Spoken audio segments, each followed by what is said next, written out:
you, everybody, for coming to the Aaron Torres Podcast YouTube page. If you could do me a quick favor, see that little black subscribe button at the bottom of your screen? Go ahead, click that black subscribe button. Really does help our audience grow, really does help our channel grow, really does help and mean more than you could possibly know. So go ahead, hit that little black subscribe button. Also, thank you to our presenting sponsor, Betfred Sportsbook and the Betfred Sportsbook app. Bet 50 on any game, get $250 in free bets. Thank you again to Betfred. Thank you again to you. Now, here's the video that you came here for.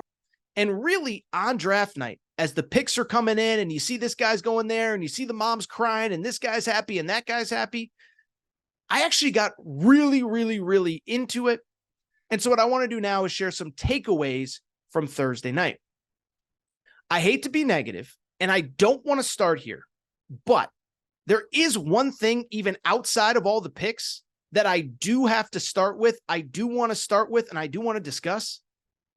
I thought that was the worst group of analysts and the worst production that I have ever seen from ESPN.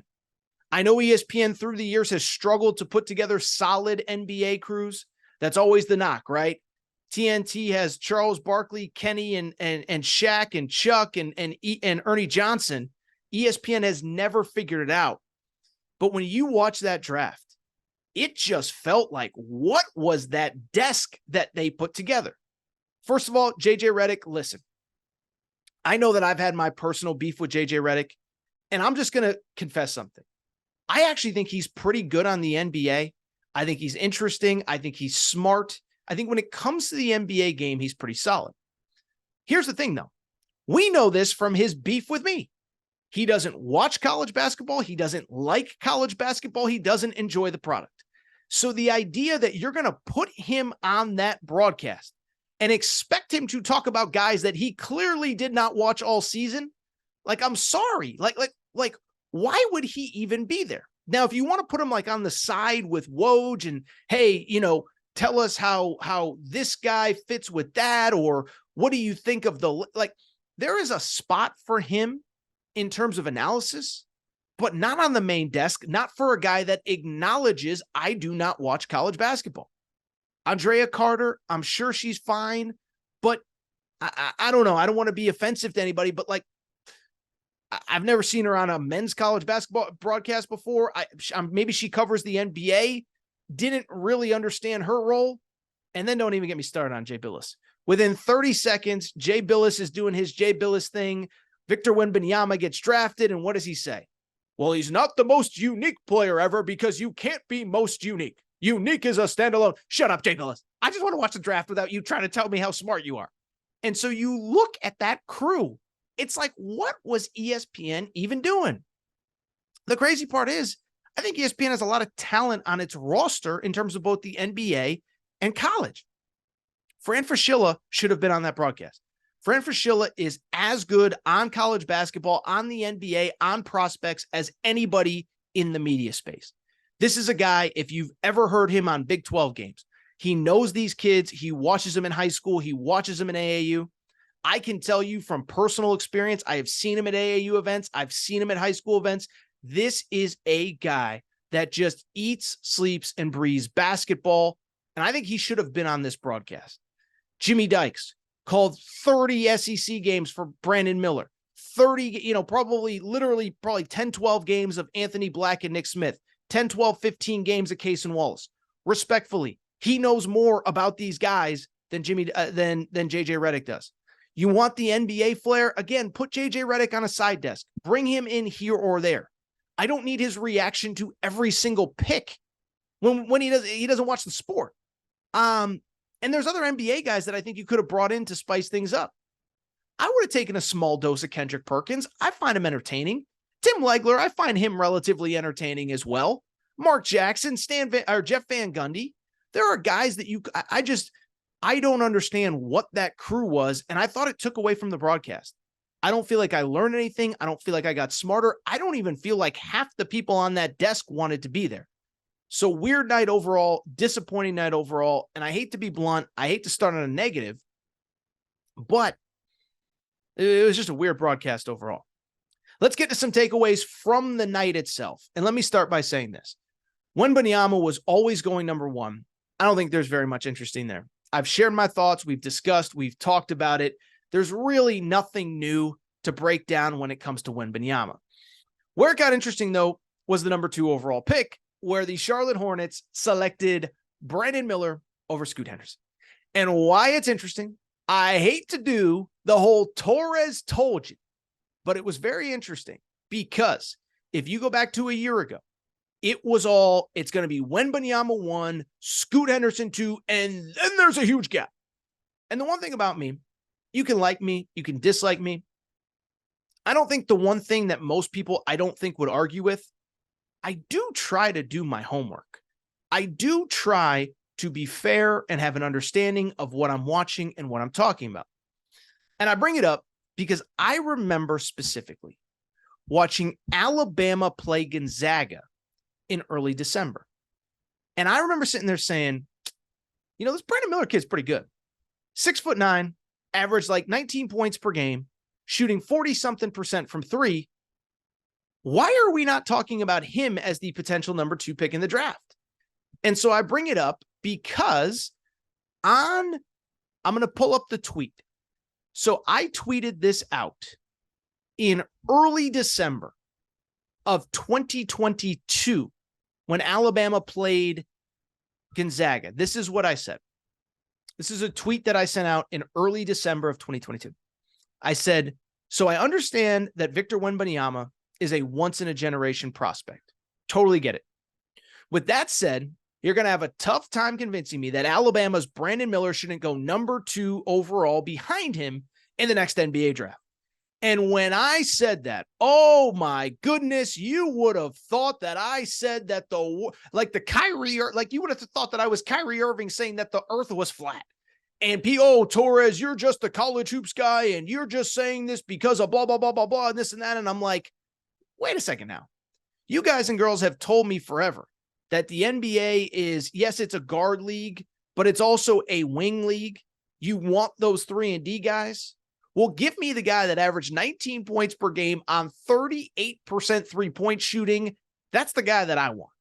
And I know he had off-the-court issues. I'm not going to try to diminish that, but was really good on the court. Obviously, everyone did their homework on him. Everybody feels comfortable with that situation. And then I'll take it a step further as well, is that when I look at this situation, 1, 3-and-D guy, 2, I just like Brandon Miller's game. And when I looked at, and oh, by the way, the fit with LaMelo Ball makes so much more sense. Very young, very interesting core with Brandon Miller now joining LaMelo Ball, joining PJ Washington on that team. I think Charlotte becomes very interesting going forward. So I always thought Brandon Miller should be the number 2 guy. I always thought he was a talented player. By the way, please, and I heard this on the broadcast, I'm worried about he didn't play well in the NCAA tournament. Am I the only one that remembers that he got hurt in the opening round in the NCAA tournament? And oh, by the way, even after that, even after he got hurt in the NCAA tournament, guess what? He still had 19 points in the second round. And then he struggled against San Diego State. I will readily admit that. But you're going to tell me that a year's worth of film in the SEC, playing Alabama or playing UConn in the out of conference, playing Michigan State, playing Gonzaga, playing North Carolina, that I'm supposed to be worried about one game against San Diego State when he was hurt? Give me a break. Brandon Miller always made sense as the number 2 pick. Number 3, with Scoot Henderson, let me say this. When I say that I would have taken Brandon Miller, that's not a knock on Scoot Henderson. That's just a reality that I thought Brandon Miller was the better prospect and made more sense. I think my perspective on Scoot Henderson going number 3 to Portland is that it's the same reaction everybody else had. It is that dichotomy of, does this mean that he's being drafted to play with Damian Lillard? Does this mean he's being drafted to have Damian Lillard be traded? Because that was the big talk coming in, right? Was that if Portland at number 3 had the chance to trade that pick, remember, we talked about it on Wednesday's show. Do you trade for Zion Williamson if you can? Is Zion Williamson available? Is Brandon Ingram available? Well, Portland kept the pick, and now it's going to be fascinating to see what happens next. Again, was Scoot Henderson drafted to play with Damian Lillard? Does this mean that Damian Lillard is getting traded? Does this mean that Scoot Henderson is the future of this team with Shaedon Sharpe? I don't know, but it feels like there's something else that's going to happen here. Either Scoot Henderson gets traded himself, or maybe Damian Lillard really is available this year in the offseason, and maybe he will finally be traded. Scoot Henderson goes number 3 to the Portland Trailblazers. Let's keep it going. Some other takeaways, number 4 and number 5, Amen and Asur Thompson going number 4 and number 5 to Houston and Detroit. Listen, I'll be blunt. I have no amazing takeaways about these two. I think they're both elite level athletes. They both have a lot of work to do from the skill perspective. From Houston's perspective, they've been rebuilding for 2, 3, 4 years, taking a lot of really young guys. Jalen Green a few years ago, Jabari Smith last year. Don't know that I would have gone with the all upside athlete because that's kind of already what they have. But listen, if you still feel like you're a year or two away, if you feel like that's the best prospect available, then I'm not going to criticize you for taking the guy. I'd add Detroit. They feel a little bit further along with Cade Cunningham and Jaden Ivey. So no fundamental issue with that. Let me just say, though, independent of that, it's just cool. Twin brothers, back-to-back picks, number 4, number 5 overall. Happy for those two. Happy for their parents. Think it's going to be really cool to watch unfold. Don't really know that I have a strong opinion on those picks, but congrats to them. Number 6, I'm not going to go through every pick, by the way, but I want to stick with number 6 because I told you. I said I thought Anthony Black was the second best college prospect on the board, and Anthony Black is the second college player taken off the board, going to Orlando at number 6. Love the pick, and really I love it because, one, I think Orlando is finally starting to build something with Paolo Banchero, with some of their young guys, but I also just love Anthony Black. We talked about it on Wednesday's show, 6'8", 6'7", whatever he is, still relatively new to basketball because he played so much high-level football growing up. But I just like a dude that's 6'7", 6'8", can handle the ball, can do all the things that he does.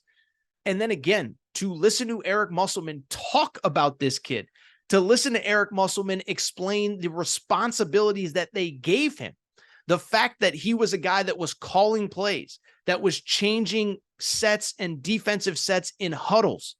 Now you're going to Orlando, really like that young core that they have coming up. Again, Paolo Banchero, Jalen Suggs, Franz Wagner, really like that young group there. Let's keep it going. The next pick that I really loved, was a guy that I told you I thought was being very undervalued in this draft. That was Cason Wallace going number 10, technically drafted by Dallas, but was traded to Oklahoma City. Listen, couple things. One, I know I just criticized Jay Billis 30 seconds ago, but the bottom line is, on the broadcast, he actually nailed Cason Wallace. There's a lot of talk of how good was he really? Watch the games. By the way, this is why you need college basketball analysts on this broadcast. It's because of the fact that Jay Billis nailed it. He said, look, the stats don't overwhelm you, but the second that Kentucky put the ball in his hands at Tennessee in Knoxville, that fateful Saturday, we all remember that game, Kentucky was a completely different team. And so you factor that in. You factor in that they were a different team with the ball in his hands. The fact that he's not even a natural point guard. I know I've said it a million times.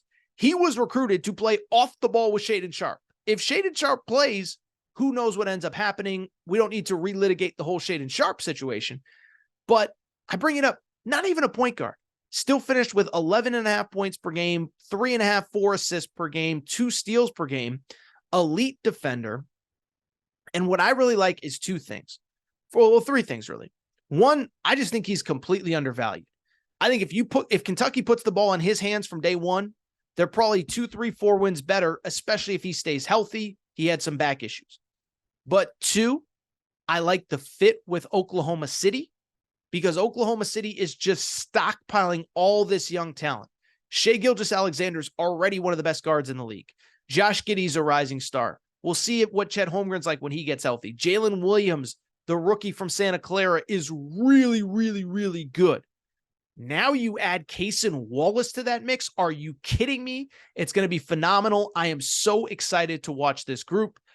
And finally, I would add this. Listen, I know I just criticized JJ Redick on top of Jay Billis, but Redick nailed like the most important point, which is when in doubt, bet on the Kentucky guard. And I know that might be an indictment of John Calipari and Torres. You hate Cal and you're always talking about Cal and all that stuff and blah, blah, blah, this and that.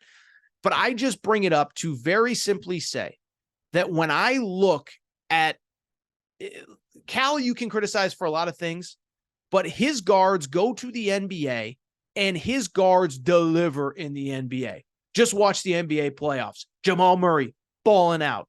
Devin Booker balling out. People are already talking about the Phoenix Suns are not Kevin Durant's team. They're Devin Booker's team. Tyrese Maxey's a rising star. De'Aaron Fox is a rising star. I think Cason Wallace is that next guy. Always thought he was undervalued. Let's get to some other picks that I did like in the first round, and I'll try to rip through these really quick. Listen, Jordan Hawkins to New Orleans. Love it. Bottom line, I think he's the best shooter in the draft. Elite bucket getter, can get to the rim, can score. I just think he's undervalued. UConn was so good and so talented that he averaged 16.5 points per game. But really, if you go ahead and look, when UConn got hot late in the year into the NCAA tournament, it was when he really got going late in the year. This is a kid, 6'4", 6'5".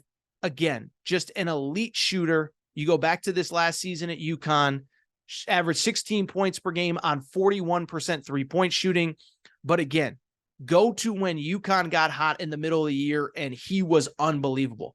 31 points against St. John's, 28 against Xavier, 26 against DePaul, 20 against Marquette, 20 against Seton Hall, 20 against Providence, 20 against St. John's in a second game, 24 in the season finale against Villanova, 19 in the Big East tournament, 24 against Arkansas, 20 against Gonzaga in the NCAA tournament. This guy is a star. I think he's going to fit in really nice. Another very nice piece for New Orleans. Listen, they got to figure out the Zion, Brandon Ingram element of things. But you look at Jose Alvarado, you look at Herb Jones, they have some nice young pieces. Jordan Hawkins is the next one. A couple other picks I liked. Jalen Hood-Schifino to the Lakers from Indiana. I'll tell you this. So Jalen Hood-Schifino, he was working out in LA. I didn't see him work out, but I can tell you, you talk to people that kind of hang out in those circles. They said they thought he was like one of the best prospects that they saw. 6'5", 6'6" guard. And really, it goes without saying, kind of like Cason Wallace. When Indiana put the ball in his hands, it was because of an injury to Xavier Johnson. Indiana really took off. And I still go back with Jalen Hood-Schifino to that game at Purdue when everyone's like, oh, Purdue's the number one team in the country, and they're this and they're that. And Jalen Hood-Schifino was just like, yeah, I got this. He was phenomenal in that game. You go back to that win at Purdue when he scored 35 points on a Saturday night in West Lafayette. It was a Fox game, national TV game. He was excellent. Like all these guys, he's a year or two away, but a really good, I think he can be a starting guard, a guy that can get you into your offense, a guy that can score himself. As a freshman this year, he did finish on the season at Indiana, averaging 14 points per game, but came on strong late. I really like Jalen Hood-Schifino. Really like what the Utah Jazz did with Keontae George, the guard from Baylor, as well as Marcus Sasser, the guard from Houston. Two kind of different players. Marcus Sasser, kind of the veteran, the older guy, the guy that's been there, the guy that understands it, all that good stuff. Keontae George is the young upside guy. I think Keontae George, it was a weird year at Baylor. They started well, okay in the middle, struggled down the stretch. But this is a 6'5", 6'6" kid. He ends up going in this draft. Keontae George ends up going 16 overall. But you talk about a guy that if you told me in 5 years he's one of the 2 or 3 best players in this draft, I would absolutely believe it. Love the Utah Jazz getting him at number 16. Number 18, Jaime Jaquez going to the Miami Heat. Listen, I'll say this for Jaime Jaquez. That dude is just a hooper. He's just a baller. He lives in the gym. The UCLA guys love him. He's all about basketball. He is just such on brand with what the Miami Heat are all about. Actually, on Thursday night during the draft, I talked to somebody who's close to him. They were like, oh man, he's going to thrive there. It's a perfect fit. He's a great kid. He's all about basketball. Love that pick for the Miami Heat. And then going down a few more. One, Dariq Whitehead to Brooklyn. Dariq Whitehead, poor kid, went to Duke, was injured basically the entire year, but was, I think, maybe the best NBA prospect in this class. We never got to see it at Duke. If he clicks with Brooklyn, has a chance to be special. And in the same vein, the Charlotte Hornets, the last first-round pick of the Michael Jordan era, taking Nick Smith Jr. That's just one that I feel like, listen, he was the number one high school player in the class, much like Dariq Whitehead, was pretty banged up all season long. And it's just like, I'm telling you, you let that kid get healthy, be about the right things, work in your system. He's going to be playing alongside LaMelo Ball. He doesn't have to be a star. It's going to take time. But he's another one. If you tell me in 5 years, Nick Smith Jr. is the best player out of this draft, I would absolutely believe it. One more first-round pick, by the way, that I love. Julian Strawther, number 29 to the Indiana Pacers. I think he has a chance to be really, really, really good. And finally, let me say this too. I should mention that keep in mind, there's going to be a lot of trades. There's going to be a lot of stuff going on. And I only bring it up because of the fact stuff is going to change. If some of these guys get traded overnight into Friday, forgive me, but that's my immediate reaction.